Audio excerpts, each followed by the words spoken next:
आदाब अर्ज़ है। रिपोर्टर्स 21 में आपको खुशामदीद कहते हैं। कराची प्रेस क्लब के स्टूडियो से मैं हूं फारूक समी और बात होगी जनाब आज मुत्तहिदा कौम मूवमेंट बहादुराबाद के जो अंदरूनी अख्तलाफात की ख़बरें हैं जो आ भी रही हैं, माजी में भी आती रही। इससे खबर भी हम आपको बताते रहे कि सब कुछ अच्छा नहीं है, सबको बिठा तो दिया गया है और सब एक मकसद के लिए बैठ तो गए हैं, लेकिन यहाँ पर मामला वैसे नहीं हैं और अख्तलाफात रोज़ बरोज़ शिद्दत अख्तियार कर जा रहे हैं। असल झगड़ा आखिर किस वजह से है जो कि अभी तक किसी ने नहीं बताया, वो हम आपको बताएंगे। इसके साथ साथ पाकिस्तान पीपल्स पार्टी शदीद तरीन परेशान है और परेशान क्यों ना हो, पाकिस्तान पीपल्स पार्टी के साथ हाथ जो हो गया है, मतलब आम कराची वालों की ज़बान में चूना लगा दिया गया है और इसी वजह से अब उन्होंने जो गुज़श्ता रोज़ उनकी CEC का इजलास हुआ, यानी जो उनकी जो सबसे जो उनका बड़ा फोरम है उसका इजलास हुआ और उसके अंदर ये फ़ैसला किया गया है कि 90 रोज़ में इंतखाबात के हवाले से जद्दोजहद की जाएगी। इस हवाले से भी बात करेंगे। इसके साथ तीसरा कि मुत्तहिदा कौम मूवमेंट जो लंदन है अब वो किस तरह सर्वाइव कर रही है और किस तरह आगे बढ़ रही है और अपनी सियासी एक्टिविटीज़ का उन्होंने क्या स्ट्रेटजी बनाई कर रखी हुई है, इस तमाम चीज़ों पर आज बात करेंगे। अगर अभी तक आपने रिपोर्टर्स 21 को सब्सक्राइब नहीं किया है तो आपसे गुजारिश होगी कि इसको सब्सक्राइब कर लीजिए। तो जनाब जो अभी रिसेंटली यानी अख्तलाफात हम पहले दिन से बता रहे हैं कि सब बैठ गए हैं, खुसूसी तौर पे जो पाकिस्तान पाक सरजमीन पार्टी बैठी है, आपको पता ही है कि वो एक अपना स्ट्रॉन्ग धड़ा रखते थे और उसके बावजूद वो बैठे हैं तो उनको सबसे ज़्यादा बैठने पे तहफ़्फ़ुज़ात थे और उन्होंने सबसे ज़्यादा बातें की थी कि हम दफन करना आए हैं और ये और दीगर चीज़ें जो उनकी स्टेटमेंट थी वो सब आपको पता है, हम उसके ऊपर बात नहीं करेंगे, ज़्यादा वक्त ज़ाया होता है। तो बुनियादी तौर पे अब जो बड़ा मसला चल रहा है उसमें यह है कि एक बात मतलब पार्टी के अंदर चल रही है और वो पार्टी के अंदर ये बात चल रही है कि जनाब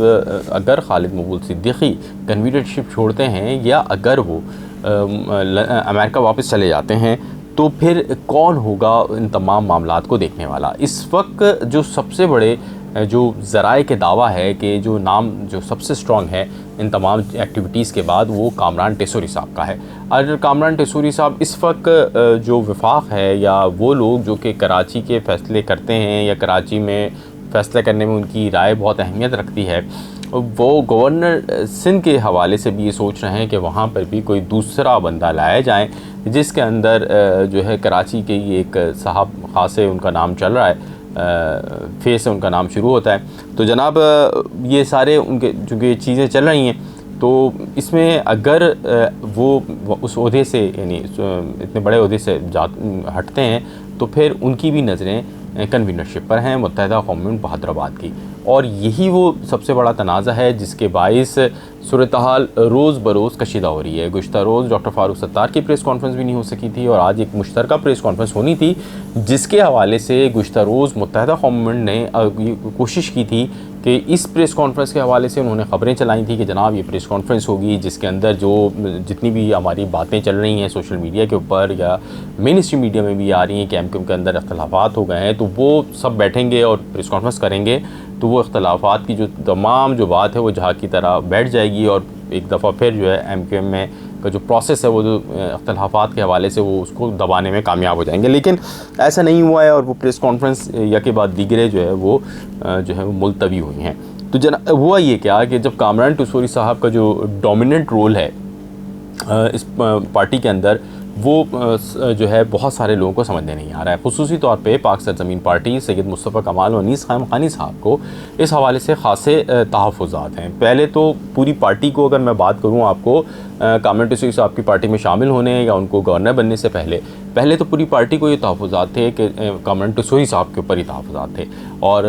ख़ुद फैसल सब्ज़ारी भी कह चुके थे कि अब पार्टी में कोई ऊपर से नहीं लाया जाएगा, कोई बाहर से नहीं आएगा, कोई हेलीकॉप्टर से नहीं उतरेगा। लेकिन यानी पार्टी के और लोग भी बहुत सारे लोग कह सकते थे, लेकिन ऐसा हुआ और कामरान टेसूरी साहब आ गए। उसके बाद ये 14 अगस्त को जो प्रोग्राम हुआ उसके अंदर हुआ और इसके साथ साथ जो 14 अगस्त को जो उन्होंने 1 2 3 करके भाई के अंदाज़ में करने की कोशिश की गो के वो नाकाम रहे, लेकिन पार्टी को उन्होंने बड़ा अच्छा कैप्चर किया और ये जो चीज़ है ये बहुत सारे रहनुमाओं को बर्दाश्त नहीं हुई। PSP जो पाक सरजमीन पार्टी है उसका एक जो उनके जो लोग हैं भले से वो इसको खुलेआम इस वक्त बात नहीं कर रहे हैं, लेकिन उनके पास ये राय मौजूद है कि अगर पार्टी के अंदर सबसे तगड़ा धड़ा कोई है तो वो हैं क्योंकि उनके पास लेबर डिवीज़न है, उनके पास अफराद की एक बड़ी तादाद है जो कि एक्टिविटीज़ करती है, जो कि खड़ी होती है, मुश्किल वक्त में पार्टी के लिए खड़ी होती है। और ये भी वो उनका दावा है कि जनाब अभी जो जलसे बेहतर होने शुरू हुए हैं मुत्तहिदा कौम बहादुराबाद के, उसमें जो बड़ा रोल है वो पाक सरज़मीन पार्टी का है। ऐसे में अगर कन्वीनरशिप या जो सबसे बड़ा ओहदा है अगर कामिल टेसौरी साहब को मिलता है तो वो उनको ख़ासा तकलीफ़ दे है उनके लिए। तो ये जो है वो इश्यूज़ हैं। इसके साथ साथ डॉक्टर फ़ारूक सत्तार को भी इस पे बहुत से तहफ़्फ़ुज़ात हैं। डॉक्टर फ़ारूक सत्तार ये समझते हैं कि पार्टी जब बहुत मुश्किल वक्त में थी और सब छुप गए थे तो वो खड़े हुए, उन्होंने पार्टी को बचाया। और अगर किसी का राइट है इस कन्वीनरशिप पे तो उनका है, या पार्टी के अंदर कोई बड़े ओहदे पे किसी का अगर कोई हक़ है तो वो सिर्फ़ और सिर्फ डॉक्टर फ़ारूक सत्तार का है। लेकिन डॉक्टर फ़ारूक सत्तार क्योंकि उनका धड़ा भी कमज़ोर है, इलेक्शन लड़ने के बाद जो उन्होंने इलेक्शन लड़ने की कोशिश की थी और उसमें उन्होंने शिकस्त हुई थी, तो उसके बाद वो वैसे ही उनके जो मोरल है वो ख़ासा डाउन है उनका, उनके जो करीबी कुछ लोग हैं उनका। तो ऐसा जो है वो मुमकिन होता हुआ नज़र नहीं आ रहा है। और इस वक्त पार्टी के वो लोग जिनमें बहुत सारे ऐसे लोग जो कि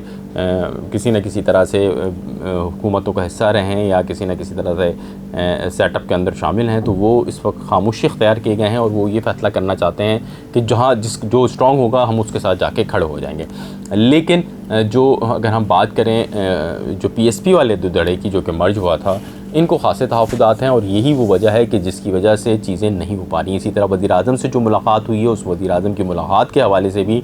तो थोड़े से तहफ़्फ़ुज़ात हैं कि जनाब उसके अंदर उनको वो मैंडेट नहीं दिया गया जो कि उनको मैंडेट मिलना चाहिए था। ये कुछ चीज़ें जमा हुई हैं जिसकी वजह से पार्टी में एक दफ़ा फिर शदीद इंतशार पैदा हो गया है। और इस वक्त गो के पार्टी समझती है कि उनको अवाम में जाना चाहिए। ख़ुसूसी तौर पे मैं कह रहा हूँ आपको कि वो लोग जो कि पॉलिटिक्स कर रहे हैं इस वक्त और उन्होंने एक विज़न बनाया है कि किस तरह कराची को और शहरी सिंध के अंदर उन्होंने काम करना है, तो वो ये समझते हैं कि इस वक्त बिजली के बिलों के ऊपर आना चाहिए, हमें बात करनी चाहिए, हल्का बंदियों पे बात करनी चाहिए। क्योंकि जो बासर लोग हैं या जो ताकतवर लोग हैं वो ये चाहते हैं कि MQM जो है वो मौसर किरदार अदा करें इंतखाबात के डिले के अंदर।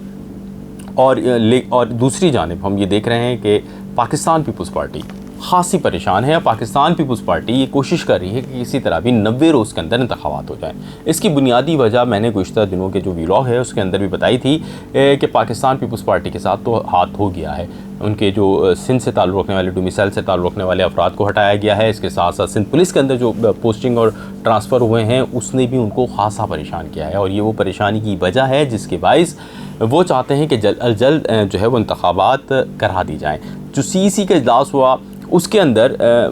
एतजाज़ अहसन साहब भी आए और गो के उनका आना बहुत सारे लोगों को नापसंद था, लेकिन उन्होंने भी कहा कि ये आइनी मसला हो जाएगा कि 90 रोज़ के अंदर इंतखाबात करा दी जाएँ। उसके अंदर अमजद एडवोकेट, मोहम्मद अली बादशाह, चंगेज़ खान, एतजाज़ अहसन, शाज़िया मरी और दीगर लोग थे जो ये समझते थे कि 90 रोज़ में इंतखाबात करा दी जाएँ। कुछ लोग ये चाहते थे कि थोड़ा सा डिले अगर हो रहा है तो उसमें हम सैलाब ज़दगान और उन जगहों पर जहाँ पर इस वक्त सियासत की जा सकती है वहाँ जाके हम मैदान अमली से तौर पे सियासत करें। और जो ख़ुसूसी तौर पे पंजाब में जो है वो मुस्लिम लीग नून का वोट बैंक को डेंड मारें क्योंकि इस वक्त वो ख़ासी मुश्किल पोजीशन में है। तो ये इस वक्त की सूरत हाल थी कि जनाब पीपल्स पार्टी एक शदीद तरीक़े से परेशान है इस हवाले से कि जो अगर 90 रोज़ में इंतखाबात नहीं होते और ये सेटअप बढ़ता है निगरान हुकूमत का, इससे कबल तो वो तैयार थे क्योंकि उस पर कबल वो ये समझ रहे थे कि निगरान सेटअप में भी उनको बहुत ज़्यादा जो है वो हासिल होगा और वो मज़ीद हासिल करने के लिए उस निगरान सेटअप की मदद से काम करेंगे। लेकिन फ़ंड्स रुकना है, दीगर चीज़ें हो रही हैं जिस पर पीपल्स पार्टी चाहती है कि किसी भी तरह 90 रोज़ में इंतखाबात हो जाएंगे, ज़्यादा से ज़्यादा उसका डिले नहीं हो, कम से कम वक्त के अंदर, यानी 90 रोज़ से आगे भी बढ़ें तो कम से कम वक्त में इसके इंतखाबात करा दिए जाएँ। अब आते हैं जनाब मुत्तहिदा कौम लंदन पे, क्योंकि मेरे जो पीछे डायरेक्टर हैं हमारे इसके तो वो ये कहते हैं नासिर साहब के जल्द से जल्द ख़त्म किया जाए। तो जनाब सूरत-ए-हाल ये है कि मुत्तहिदा कौम लंदन को इस वक्त शदीद मुश्किलात का सामना है। निगरान सेटअप में भी उनकी मुश्किलात ख़त्म नहीं हुई हैं। इसका हल एक तरफ वो ये कर रहे हैं कि अदालतों के अंदर पेश हो रहे हैं, अदालतों में जा रहे हैं, वहाँ से ज़मानतें हासिल कर रहे हैं और उसके साथ साथ जो अब ख़ासी मोहतात एक्टिविटीज़ की जा रही हैं। मुत्तहिदा कौम लंदन की जानिब से जो लोग हैं वो राब्ते में हैं और बहुत सारे ऐसे लोग जो कि इस वक्त बाहर आ रहे थे या वो अपना आपको शो करना शुरू हो गए थे, उन सबको ये हिदायत जारी की गई है कि आपने अब जगह जहाँ बैठे हैं आप वहीं बैठे रहें, जो काम कर रहे हैं आप अपना वो काम करते रहें। यानी लेबर डिवीज़न के ख़ुसूसी तौर पे मैं उनकी बात करूँ, जो लोग जहाँ बैठे हुए थे उनको ये हिदायत जारी की, आप सुकून से बैठे हैं, जब हम बोलेंगे तो फिर आपने आना होगा, अभी आपको आने की ज़रूरत नहीं है। इससे कबल जो कोरंगी वाली रैली हुई है उसके हवाले से मैं आपको पहले भी बता चुका हूँ कि वो भी एक बहुत ज़्यादा डिज़ाइन या तयशुदा एक्टिविटी नहीं थी, या कहीं से मुनज़्ज़म तौर पे लंदन ने कोई सरगर्मी नहीं की थी। एक गैर मुनज़्ज़म सरगर्मी थी जिसका उनको ख़ासा ख़मियाजा भी भुगतना पड़ा है और अभी तक भुगत ही रहे हैं। पूरे सिंध के अंदर इस वक्त जो है शहरी सिंध की अगर हम बात करें, जहाँ पर भी माजी में मुत्तहिदा कौम मूवमेंट का ज़ोर था, वहाँ पे कोशिश की जा रही है कि मुत्तहिदा कौम मूवमेंट बहादुराबाद के अंदर भी वो लोग जो कि मुत्तहिदा लंदन के सपोर्टर्स हैं उनको उठाया जाएँ, उनको धमकाया जाए, उनको बिठा दिया जाए। और इस हवाले से ये